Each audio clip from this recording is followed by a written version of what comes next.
absolutamente indispensável para toda forma de vida que nós conhecemos, e que eles imaginam que nesse corpo, nesse cometa, ela deve estar numa estrutura química que é anterior à formação do nosso sistema solar. Nosso sistema solar, coisa de 4,5 bilhões ou um pouco mais de anos.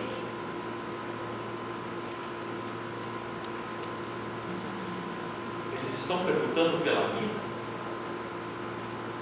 E nós, filósofos aqui, filósofos de carteirinha, como eu, quantas vezes me encontraram na rua e me disseram, um filósofo, você precisa cuidar, professor de filosofia, com muita boa vontade, né? Nós também estamos perguntando pela vida, mas nós estamos perguntando pela vida, no meu entender, de uma forma completamente deslocada na história. Nós temos que nos aproximar destes que fazem estas pesquisas, que têm esta capacidade destes feitos, para podermos, então, rever a nossa maneira de pensar a realidade. Eu convidei também, naquela oportunidade, para o professor Mário Novella, que é considerado um dos grandes físicos, cosmólogos brasileiro, que é considerado um dos grandes físicos internacionalmente. Há poucas semanas eu vi um trabalho fazendo referência a uma tese do professor Novella, que se considera que, se for aceita pela comunidade científica, poderá resolver alguns problemas tidos até bem pouco tempo como insolúveis no campo da teoria da relatividade, né, para as grandes distâncias, para as grandes dimensões. O professor Mário, infelizmente, não pôde vir até nós, e aí eu convidei o professor Luiz Alberto Oliveira. Luiz Alberto Oliveira é hoje curador do Museu do Amanhã, só para situá-los. E é talvez uma das pessoas com a maior capacidade de comunicação que eu já conheci, quando falando da sua competência na área de física, de astrofísica, de cosmologia, né, de física com base matemática e assim por diante.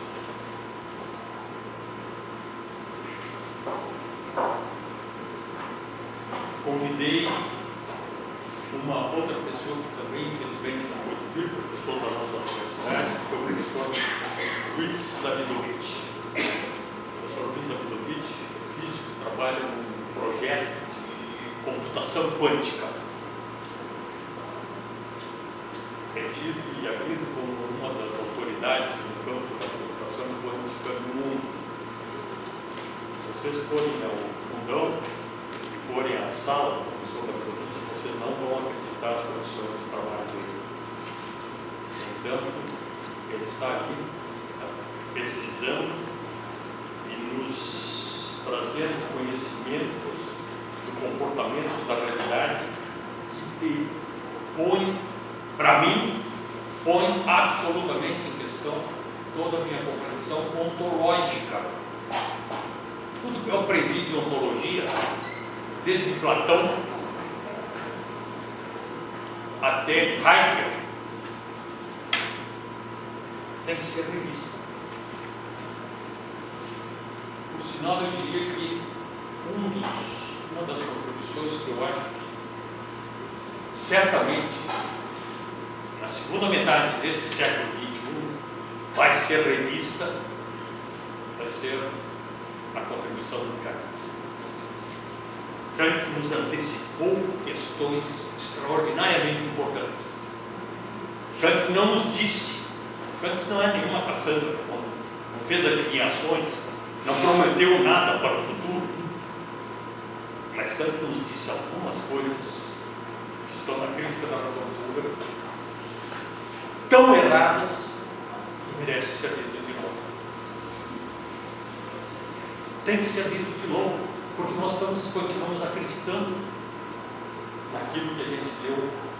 Eu fiz leitura da crítica da razão pura aqui nesse instituto durante 5 períodos, depois fiz leitura durante 4 períodos. A gente leu 2 vezes toda a crítica, palavra por palavra. Nós lemos mais de 2 vezes a fenomenologia do espírito, palavra por palavra. Nós lemos aqui a filosofia do direito de Hegel, palavra por palavra. Não foi fácil. Eu posso garantir para vocês que não foi fácil, mas a gente leu. E eu acho que eu teria que ler de novo. Eu estou me preparando para isso. Eu acho que ainda tenho aí algum tempo pela frente. Espero, em algum momento, poder responder melhor as perguntas que Kant me fez. O que posso saber? Está lá na filosofia da prática de Kant. O que devo fazer? O que me cabe esperar?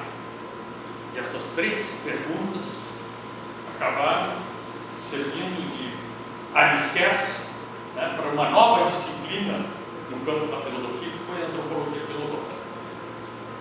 Mas essa antropologia filosófica, tão bem posta nessas 3 perguntas por Kant, tem que ser respondida de uma outra forma. Tem que ser respondida à luz dos conhecimentos que nós temos hoje, e não dos conhecimentos que nós tínhamos há 100 anos atrás. E com isso nós estamos diante de um outro problema. Como é que eu faço para me mover, para contribuir no campo da filosofia diante deste novo desafio?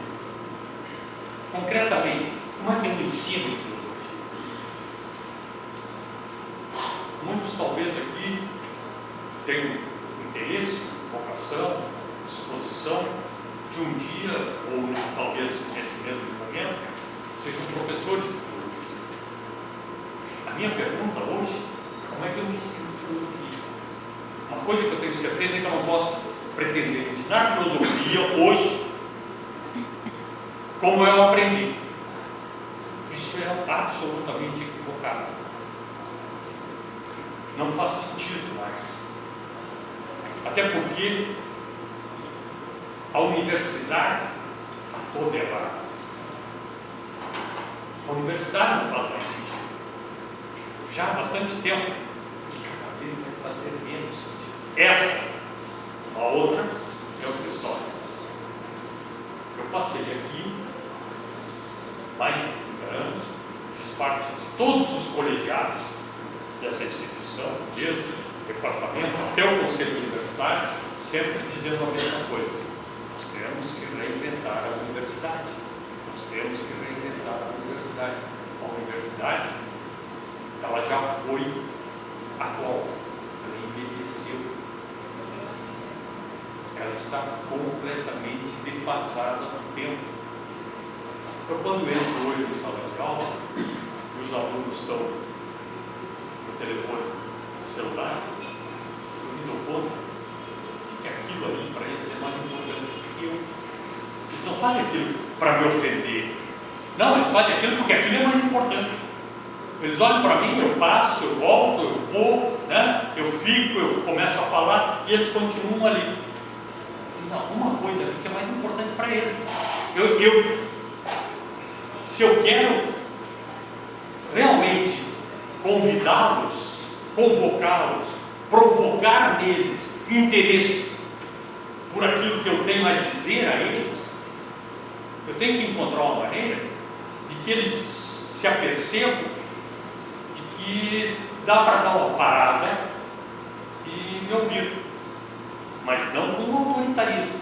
Não dizer: ó, desliguem todos os celulares, ó, deixem os celulares do lado de fora, ou sei lá o que. Não, Isso não funciona. Isso não funciona.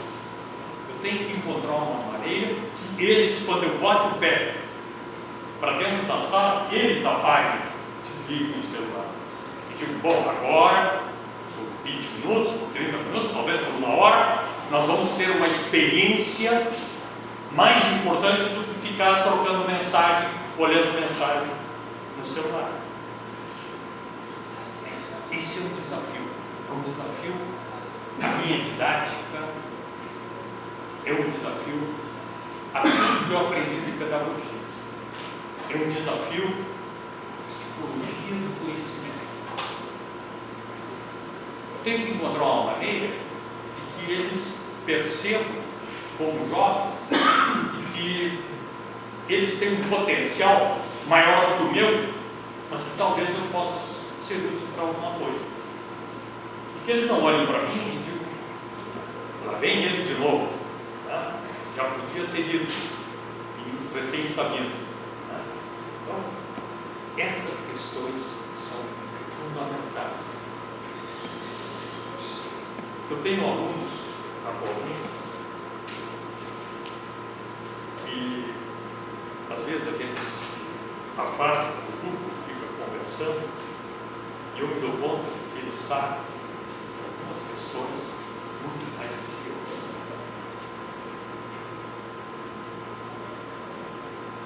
Até porque eles vêm de uma experiência que eu não tive, que eu não saberia como adquirir.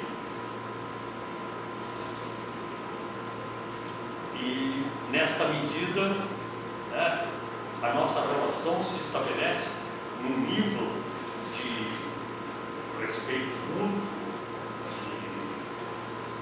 de um aprender com o outro, extraordinário. Isso me é muito confortável.